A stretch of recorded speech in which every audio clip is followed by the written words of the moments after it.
오 판례 마지막 한 4개 정도 남아 있는데 A급들이 있으니까 마지막까지 잘 정리해 드리도록 하겠습니다. 일단 7번째 판례는 한국수력원자력 주식회사가 양가로 4번에 보면 이 공급관리 지침 행정규칙에 근거해서 등록 취소하고 그 다음에 등록 취소한 다음에 거래에 제한 조치를 했다. 그럴 경우에 얘는 처분에 해당한다. 근데 양가로 5번은 이런 거래 제한 조치가 계약에 따른 제재 조치일 경우는 어떻게 구별을 해야 되는 것이냐. 그래서 요 판례의 쟁점은 거래 제한 조치가 많이 나오는데 이게 어떤 행정 규칙이나 법령에 근거한 처분으로서의 거래 제한 조치냐 아니면 계약에 따른 제재 조치냐, 이 구별을 할 줄 알아야 된다. 계약에 따른 제재 조치는 처분이 아니다. 이런 것이고요. 또 하나, 예전에는 이제 행정청에 의한 거래 제한 조치가 처분으로 봤는데 그런 한국수력원자력 같은 공기업에 의한 경우에도 행소법 2조 2항에 따라서 처분청, 행정청에 해당하기 때문에 공권력 행사로서 처분에 해당한다. 그래서 공기업에 의한 거래 제한 조치도 처분이다. 요 두 가지예요. 그래서 첫 번째, 우리가 노무사에서 응용할 것은 행소법 2조 2항상의 권한을 위탁받은 공공단체에 해당한다. 행정청, 한국수력원자력 주식회사가. 그래서 다른 논거도 있지만 우리 노무사 시험에서는 이 정도 써가지고 행정청에 해당하니까 처분에 해당한다. 이렇게 논증하시면 되겠어요. 양가로 5번은 계획에 따른 제재 조치는 공권력 행사로서의 제재 조치와 법적 한계를 달리한다. 이런 내용이고요. 이 사안의 경우는 계약에 따른 제재 조치에 해당하려면 공공기관과 상대방이 미리 구체적으로 약정이 있어야 한다. 약정이.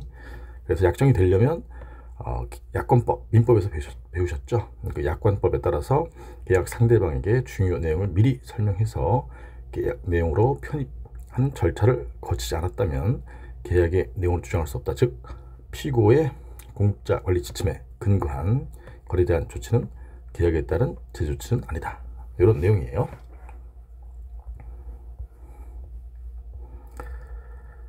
다음에 8번째 판례는 과징금 부과처분 취소소송 간 것인데 요거는 이제 초추변과 관련되는 것이에요. 초추변과.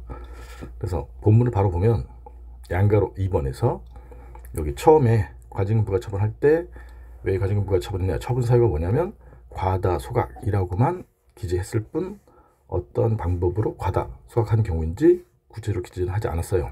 근데 한강유역 환경청장이 소송 중에 왜 과다 소각 사유를 이제 구체로 설명한 것이죠. 허가받은 내용과 달리 설치하거나 증설해서 폐기물을 과다 소각함으로써 법령을 위반했다. 그래서 이런 내용, 달리 설치하거나 증설해서, 그래서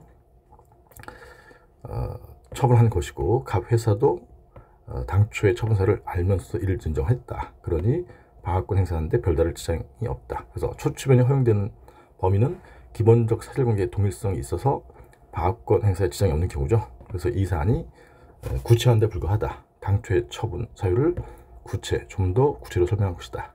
그래서 초추변 허용된다라는 것이죠. 근데 원심에서는 허용되지 않는다. 이게 잘못이 있다라는 판례예요.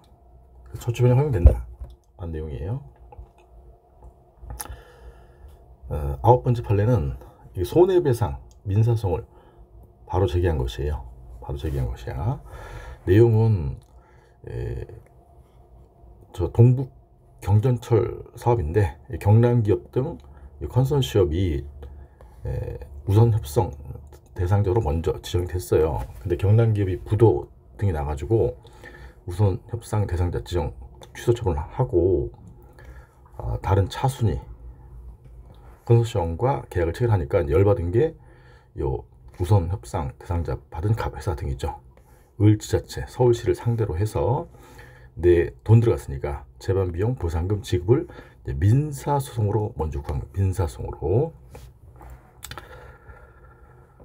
그러면 이제 우리 노무사시험에서의 쟁점이 될 수 있는 것은 뭐냐면 이 민사소송으로 지급하기 전에 예컨대 10억 지급 청구, 금전 지급 청구했는데 거부하면 이게 대상자 확인 결정을 받아야 처분, 수익적 처분이 나고, 거부하면 권리가 발생하지 않으니까 얘는 처분이에요. 처분.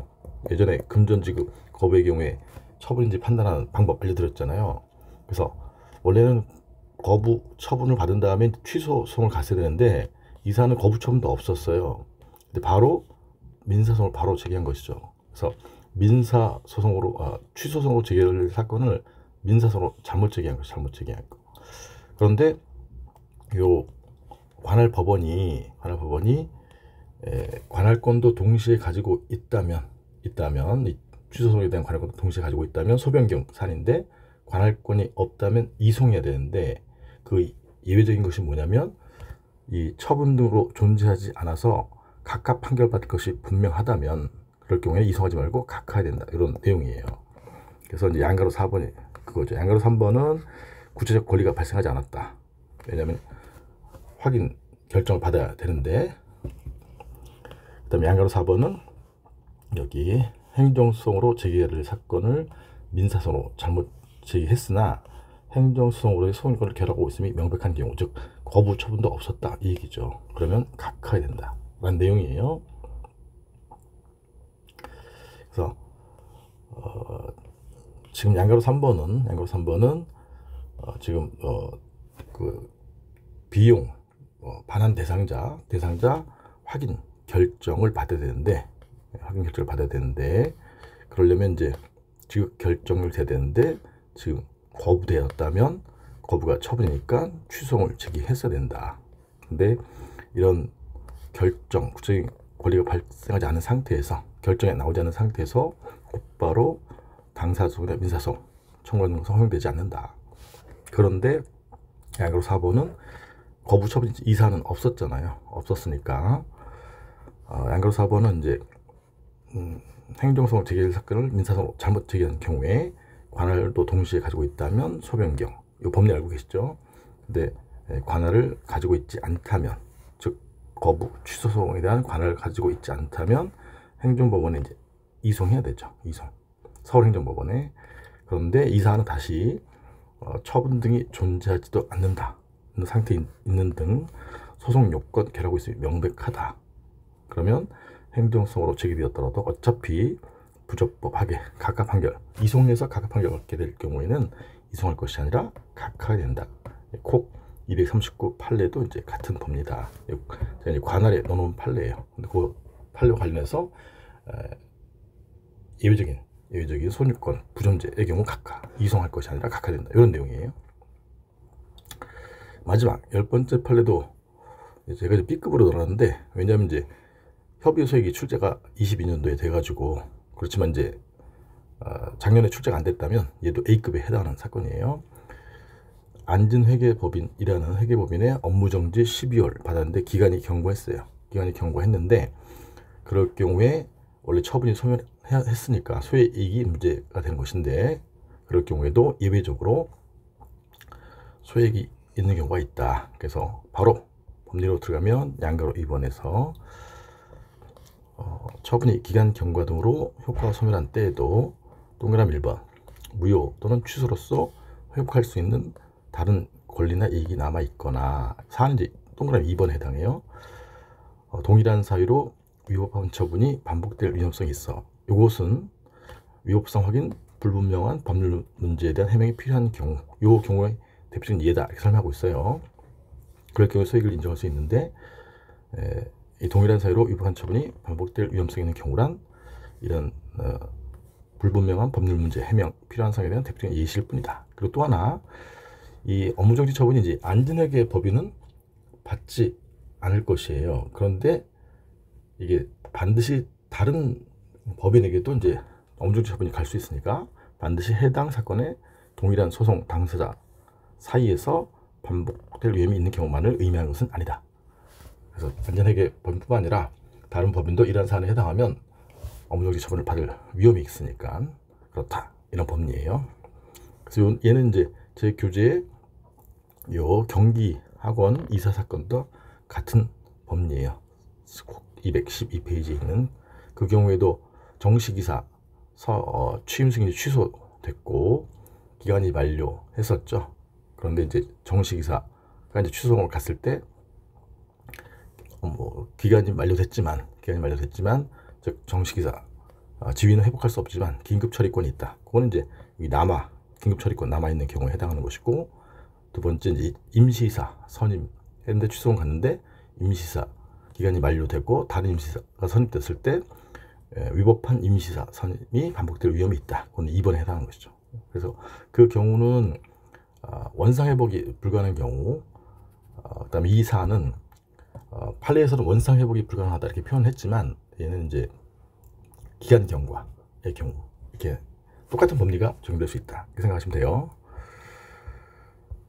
그래서 안전회계법인은 1심에서 판단할 때 처분 사유는 뭐냐, 감사의 중대 착오 누락이 있는 경우 그래서 업무정지를 하는데, 이때 이제 위반은 누가 했느냐, 감사팀의 위반 행위가 있었다. 그래서 원고 전체에 대해서, 즉 안전회계법인 전체에 대해서 정지 12개월 처분한 것이다 이런 내용이고, 2심에서는 원고가 즉 안전회계법인이 감사팀의 잘못을 인정하고 있어서 같은 잘못을 반복할 가능성은 없어 보인다 라는 말은 업무정지 처분을 반복할 가능성은 없다. 왜? 자기가 인정하고 있으니까. 그러니 필요한 경우는 볼 수 없다. 소익을 부정했어요, 원심에서는. 근데 대법원에서 인정한 것이죠. 이유는 뭐냐? 여러 가지가 있지만 만약 이 사건에서 법원이 부당 판단을 하지 않는다면 피고가 이 사건 정지 처분을 하면서 적용한 법령 해석에 관한 의견이나 처분의 기준을 앞으로 그대로 반복 주장할 것이 예상된다. 즉 동일한 제재 처분을 반복할 위험성이 있다 이런 내용이에요. 그래서 이 사건 업무정지 처분의 위법성 확인 내지 불분명한 법률문제 해명은 여전히 필요한 것이다. 그래서 소익을 인정하는 것이 타당하다. 그래서 원심은 소익이 없다고 했는데 이건 미친 잘못이 있다. 소익이 판단 잘못했다라는 내용이에요. 그래서 20 판례까지 다 마쳤고요. 여러분 열심히 들어주셔서 감사드리고, 핵심적인 내용을 자기 것으로 꼭 교재에 포스트잇으로 정리해서 쓸 수 있게 정리해 놓으시길 바라겠습니다. 다음에 더 좋은 자료로 찾아뵙도록 하겠습니다. 고맙습니다.